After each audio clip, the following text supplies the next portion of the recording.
I have built 4 front porches, 2 barns, a church pulpit, and more kitchen cabinets than I can count in 61 years of living. I did not expect my own chest to be the next thing that needed rebuilding. The cardiologist, a tall woman named Dr. Hammett, who wore her reading glasses on a chain around her neck and spoke with the quiet directness of someone who has delivered bad news 1,000 times, told me that a triple bypass at 63 was, in her words, very manageable. She said it the way doctors say manageable when the thing they are managing is your life. I smiled at her. I have been smiling at people who understate serious things for 63 years. It is a reflex I have never managed to break. Welcome to Dad's Real Revenge. Get comfortable, because this story is going to sit with you. Drop a comment and let me know where you're watching from. Hit that like button and make sure you're subscribed. Trust me, you're going to want to be here for this. My name is Gordon Avery. I am 63 years old. I have been a carpenter for 41 years in Macon, Georgia, where the summers are long and the wood warps if you don't know what you're doing. I know wood. I know what holds and what splits.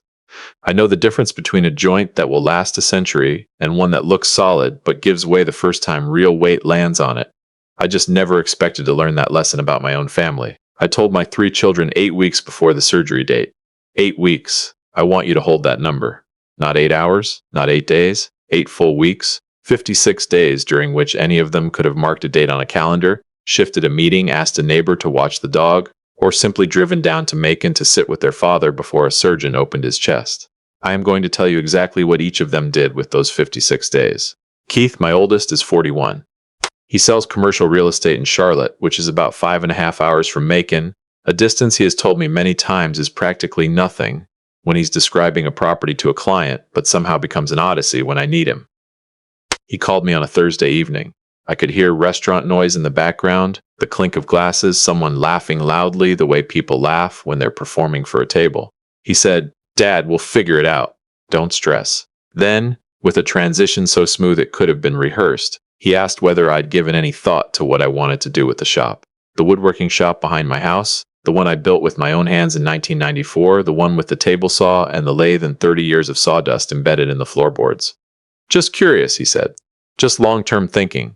Janine is my middle child. She is 38 and lives in Savannah, which is 3 hours away, a distance that shrinks and expands depending on what she needs. She sent me a text message. Not a call, a text. It was long, I will give her that. She typed out what must have been 300 words about how worried she was, how she had already started looking into flights even though she could drive it, how her husband Darnell's mother was also having some health issues so the timing was complicated, how the kids had soccer tournaments that month, and how she was absolutely going to be there no matter what. She used the word absolutely 4 times and the word definitely 3 times, which in my experience is what people do when they are building a case for eventually not showing up. She ended the text with a heart emoji and the words, "Love you, Daddy." I read it twice, not because it moved me, but because I was counting the promises. And then there is Emmett. Emmett is my youngest, 32, and he lives right here in Macon, 14 minutes from my house. I know it is 14 minutes because I have driven it many times, bringing him groceries when his refrigerator broke, helping him move apartments twice in 3 years, lending him my truck more often than I have used it myself. Emmett came by the house 2 weeks before the surgery. He sat at my kitchen table, drank my coffee, ate 2 pieces of the banana bread I had made that morning, and told me he was sorry he couldn't be at the hospital because he had just started a new position at a warehouse distribution center and couldn't request time off yet. He said this while sitting in a chair I built, in a kitchen I renovated, drinking from a mug I bought, 14 minutes from the hospital where his father was about to have his chest opened. He asked if I could lend him $300 for a car payment. I gave him $350 because the boy never accounts for gas money. He hugged me at the door and said, "You're tough, Dad. You'll be fine." He drove away in a truck that needed new brake pads. I could hear them grinding from the porch. I want to stop here and tell you about the morning of my surgery because no one knows this part, and I think it matters. I woke up at 4:45 in the morning. The house was dark in that specific way a house gets dark when only one person has been turning on the lights for 7 years. My wife Lucille passed in 2019, pancreatic cancer, fast, merciless, the kind of thing that takes someone between one autumn and the next. Since then, the house has been mine alone, and I have learned that a house built for a family makes particular sounds when only one person walks through it. The floors talk differently. The rooms hold their breath. I made coffee I was not allowed to drink. Old habit, I stood at the kitchen counter and looked out the window at the shop in the backyard. the one with the green tin roof and the double doors I hung myself.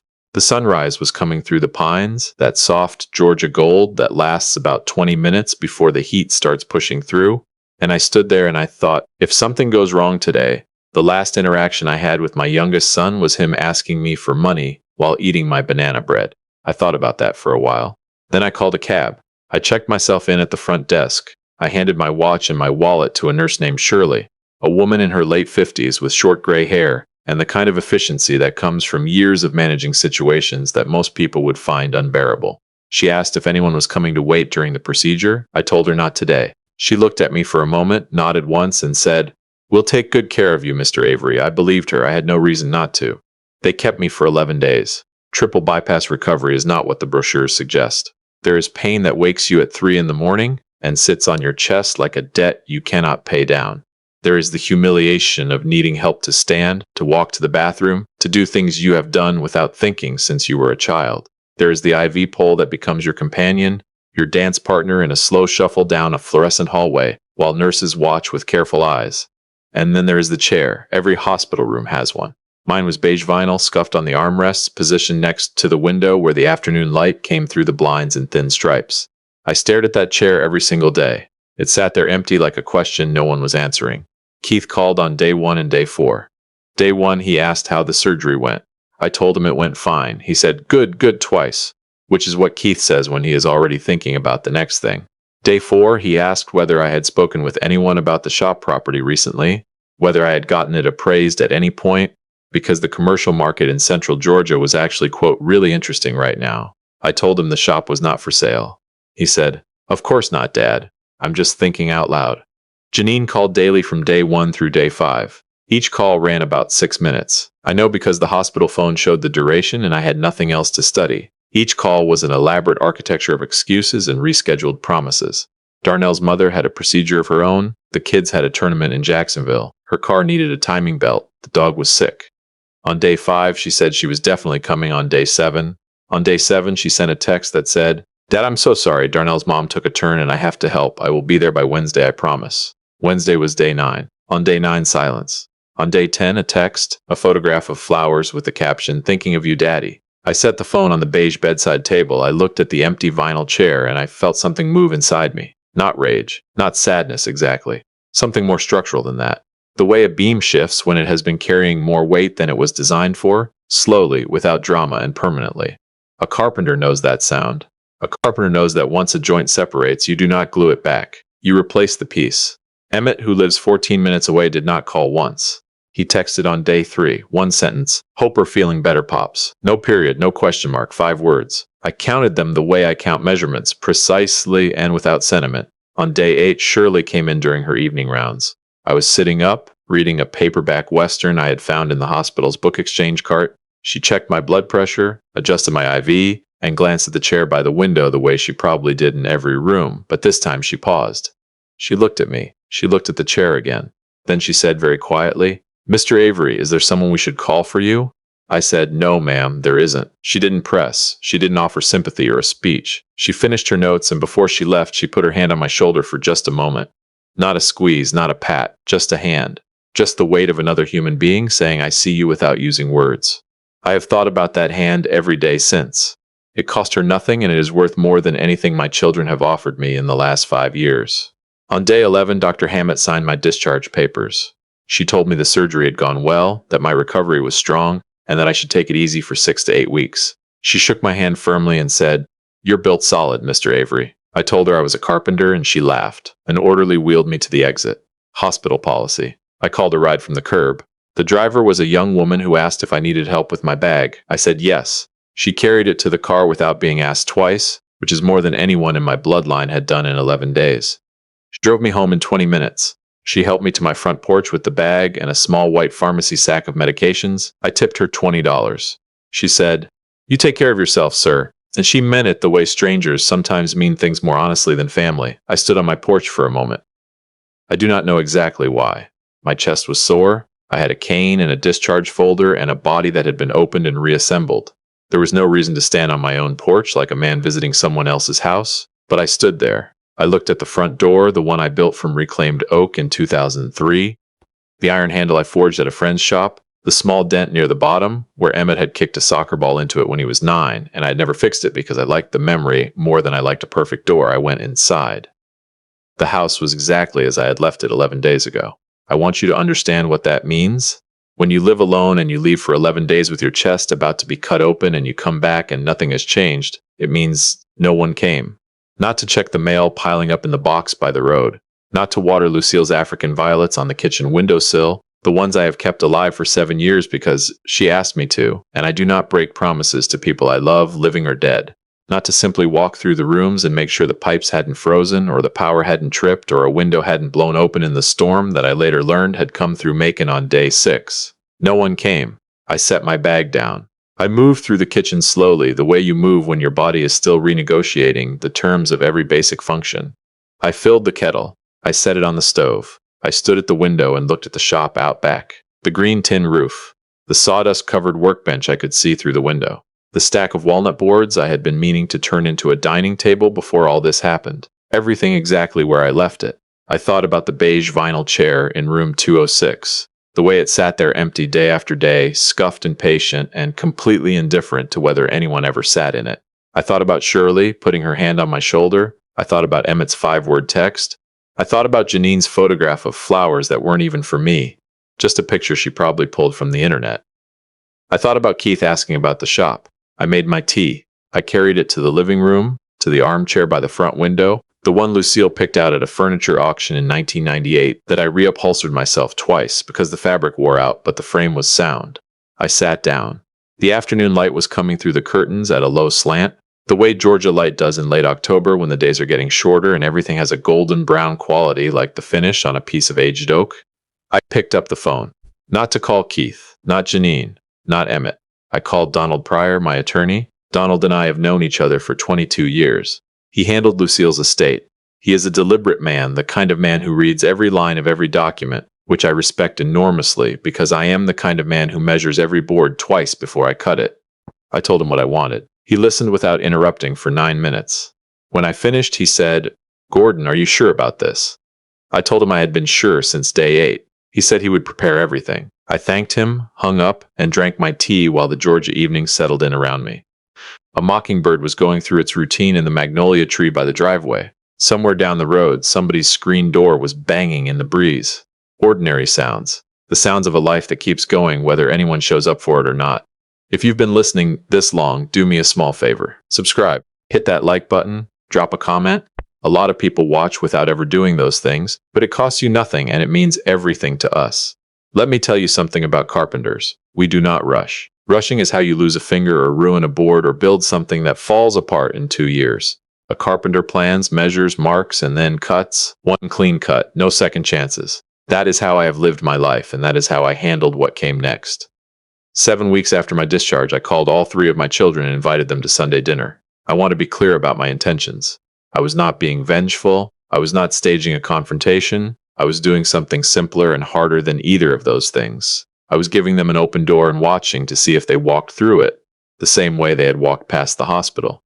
I cooked Lucille's pot roast, the one with the carrots and the red potatoes and the rosemary from the garden she planted the year before she got sick. Some recipes are not just food. They are a person you lost, still feeding the people she loved. I set the table with the good dishes. I put on Otis Redding, low the way Lucille liked it. By every outward measure, I was a warm 63-year-old man who was simply happy to have his family around the table. Keith arrived first. He always arrives first because Keith believes punctuality is a character trait rather than a habit, and he presents it accordingly. He came through the door with a bottle of bourbon that probably cost $60 and the particular energy of a man who has prepared talking points. He hugged me, held it a beat too long. Then his eyes moved. Living room. The built-in bookshelves, the reclaimed wood mantel, the crown molding I installed by hand in 1996, kitchen, the hickory countertops, the custom cabinets. Back to the living room. A quick professional appraisal disguised as affection. "The place looks amazing, Dad," he said. "It's the same as it's always been," I said. "I know, it really looks great." Janine arrived essentially on time, carrying a store-bought pecan pie, and the energy of a woman who knows she owes more than a pie but hopes the pie will cover it.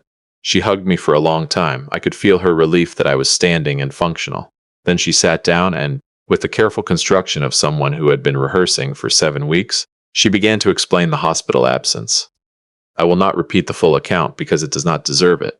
There were references to Darnell's mother, to soccer schedules, to a plumbing emergency that I am certain did not exist, to a dental crisis involving her youngest that may or may not have been real.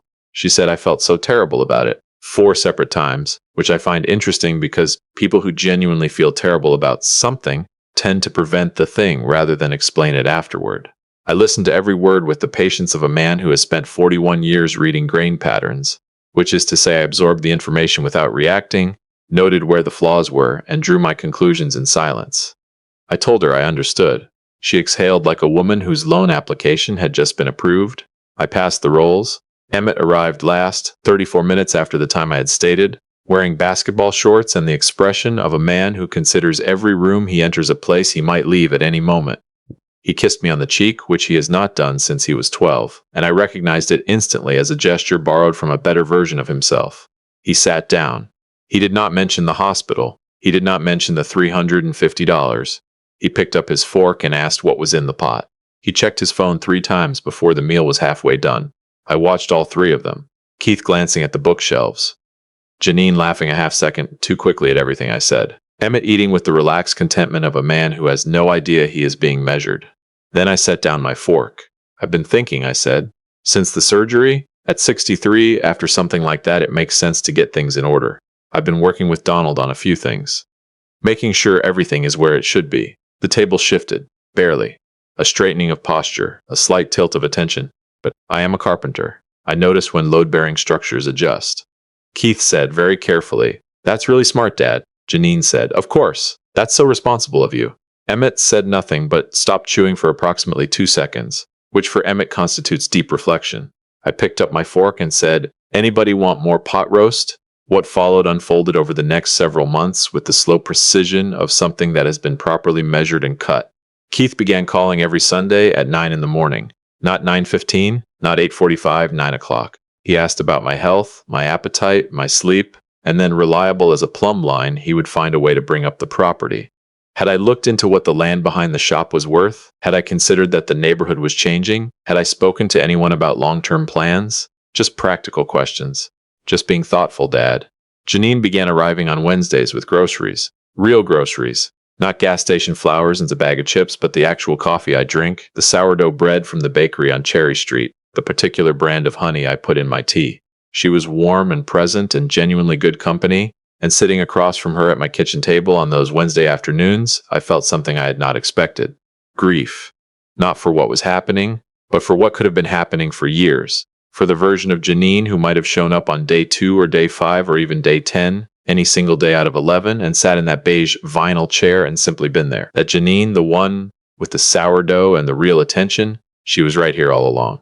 She just hadn't seen the point until there was something to inherit. I drank my coffee and talked with her about the grandchildren and her garden. I was warm. I am always warm. That is not a performance. That is who I was raised to be. Emmett even began texting in complete sentences. He asked how I was doing. He mentioned the weather. Once he sent me a photograph of a bird he had seen in his parking lot, with no context whatsoever, which I believe was his version of tenderness.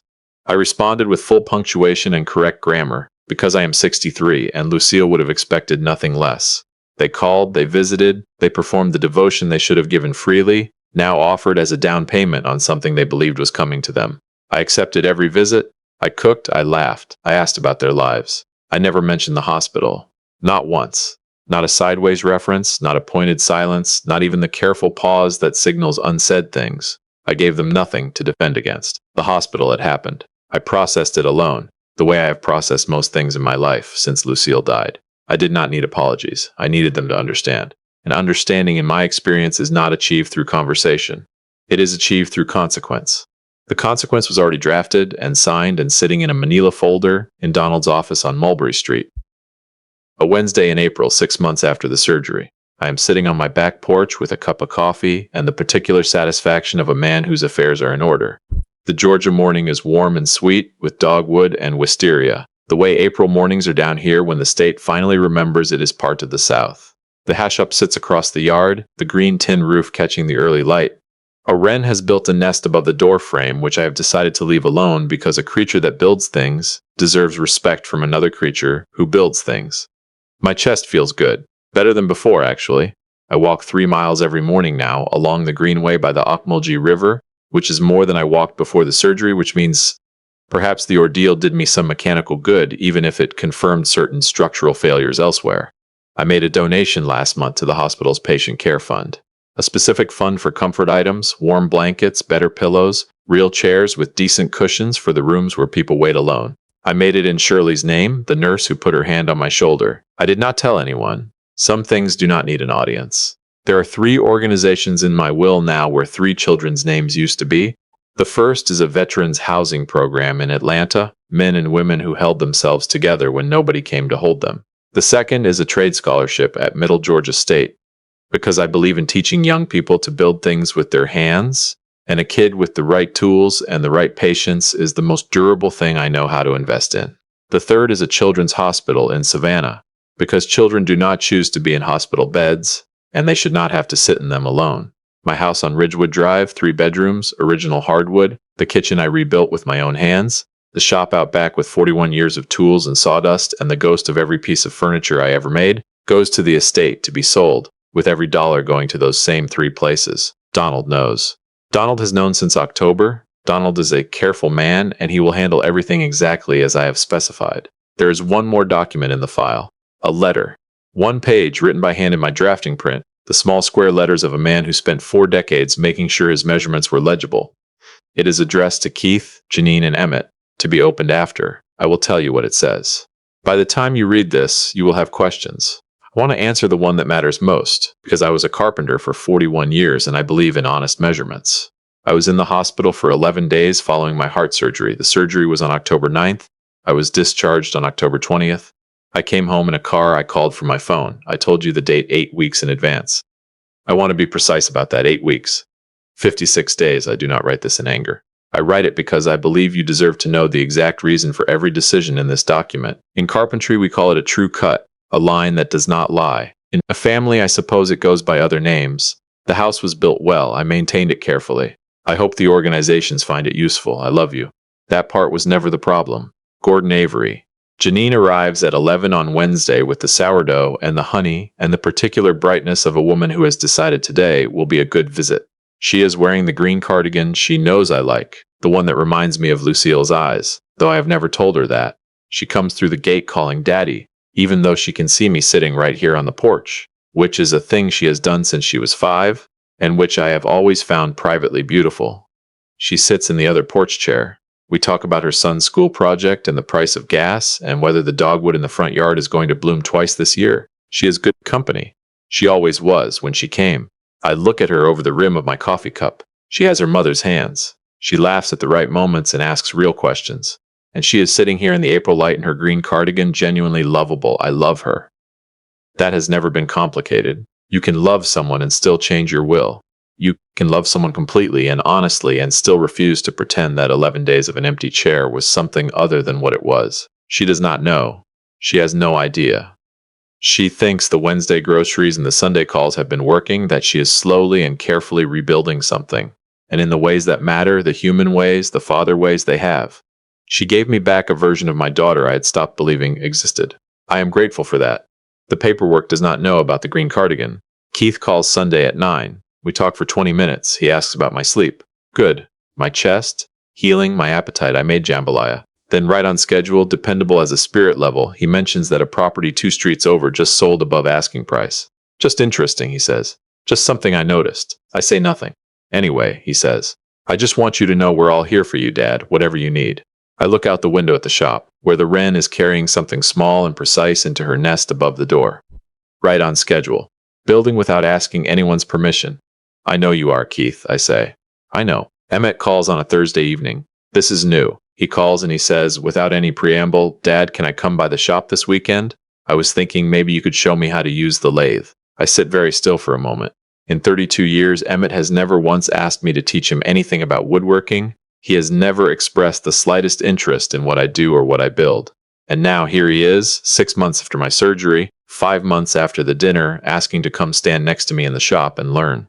He says, I feel like I missed a lot, Dad. I don't really know what you do out there. I hold the phone and I feel the full, complicated weight of being a father. The love that does not require earning, the wound that does not require spectacle. The forgiveness that is not the same as forgetting. I'd like that, Emmett, I say. Saturday morning, bring coffee. He comes on Saturday. He brings coffee, a good kind, not the cheap stuff. He stands in the shop and he touches the walnut boards and he asks what they are for. I tell him I was going to build a dining table. He asks if I still will. I say I might. He asks if he can help. I look at my youngest son standing in my shop in the morning light, sawdust floating in the air around him like something almost sacred. And I think about the beige vinyl chair and the 5-word text and the $350 and the 14 minutes he did not drive. And I think about this. Him here asking, I say, I'd like that. And I mean it, and the paperwork is already filed. It is a Saturday morning, early May, and I am in my garden on Ridgewood Drive. The roses along the south fence are coming back. They come back every year, which is one of the things I have always respected about roses. No announcement, no negotiation, no requiring anyone to notice. They just do what they were built to do. I planted them the year Lucille died, and they have outlasted every expectation I had for them, and they will very likely outlast me, which I do not find sad. I find it right. I am 63 years old. I had my chest opened and my heart rerouted. I came home in a car I called from a curb. I changed my will. I have had pot roast and jambalaya with my children several times since, and they are, in the ways still available to them, good company. They believe they are inheriting this house and this shop and these tools. They are inheriting Saturday mornings if they want them. They are inheriting pot roast and phone calls and a father who, in spite of everything, remains warm. That is what I have. That is what I choose to give. The rest is in Donald's filing cabinet on Mulberry Street. The wren is back on the shop door frame. Same one, I think. She has finished her nest. It is a tight, clean piece of work, built with patience and no wasted material, the kind of construction I admire. She regards me briefly with the small dark eyes of a creature that owes nothing to anyone, and then she disappears inside. I raise my coffee cup to her. Morning, I say. I go back to my roses. The thing about carpentry, the thing people who have never done it often do not understand, is that the most important work is the work no one sees. It is the mortise and tenon joint hidden inside the leg of a table. It is the support beam buried in the wall. It is the measurement that looks like nothing until the structure stands for 50 years, and everyone has stopped wondering why. I built my house well. I maintained it carefully. I documented everything, labeled every folder, filed every paper in the cabinet in my study. When the time comes, Donald will open a file, make some calls, and everything will go exactly where I decided it should go. On an October evening, sitting in my kitchen with a cup of tea and a cane and 11 days of honest information about the people I raised. In carpentry, we call that a sound structure. My children, God love them, will call it something else entirely. But I will not be here to hear it. And somehow, sitting here in the May morning with my coffee and my roses and the quiet industry of a wren on my doorframe, that is the least troubling thought I have had in a very long time. The will is written. The roses are blooming. The shop is still standing. Everything is exactly where it needs to be. If this story stayed with you, hit that like button, subscribe, and share your thoughts in the comments below. I will see you on the next one.